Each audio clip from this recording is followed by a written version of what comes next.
আসসালামু আলাইকুম খালাম্মা। ওয়ালাইকুম সালাম। তা বাবাজি কেমন আছেন? আছি, আমি ভালো আছি। আপনি কোথায় গিয়েছিলেন? এই তো একটু হাঁটাহাঁটি করতে গিয়েছিলাম।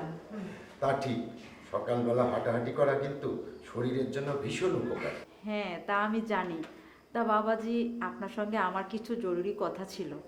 কি বিষয়ে খালাম্মা বলেন? আমার মেয়ে রিয়ার বিয়ের বিষয়ে। তাই নাকি?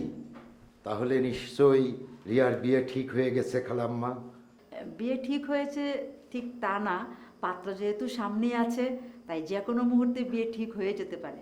খালাম্মা, এইটা কি বলেন আপনি? আমার ঘরে বউ আছে, তাকে রেখে কি আমি রিয়াকে বিয়ে করতে পারবো?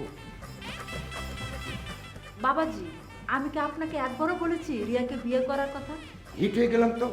আপনি না এই মাত্র বললেন যে পাত্র আপনার সামনেই আছে। এখানে তো আমি ছাড়া আর কেউ নাই খালাম্মা। আরে বাবা, এইটা তো আমি কথার কথা বলেছি। পাত্র আমাদের সবার পরিচিত। তাই নাকি? তা কে সে খালাম্মা?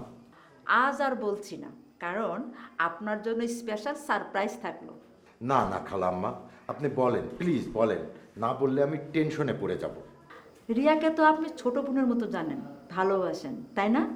রিয়া অনেক ভালো মেয়ে, লক্ষ্মী মেয়ে। তাকে আমি আমার ছোট বোনের মতোই দেখি। তাহলে আর কয়টা দিন ছোট বোনের জন্য না হয় অপেক্ষাই করেন, সব জানতে পারবেন।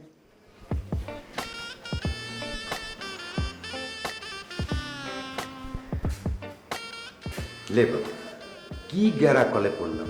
হ্যাঁ, খালাম্মা কি বোঝালো? বলল পাত্র চোখের সামনে আছে, কিন্তু নাম বলল না। পাত্রটা কে হবে? তো মহা একটা টেনশনে পড়ে গেলাম।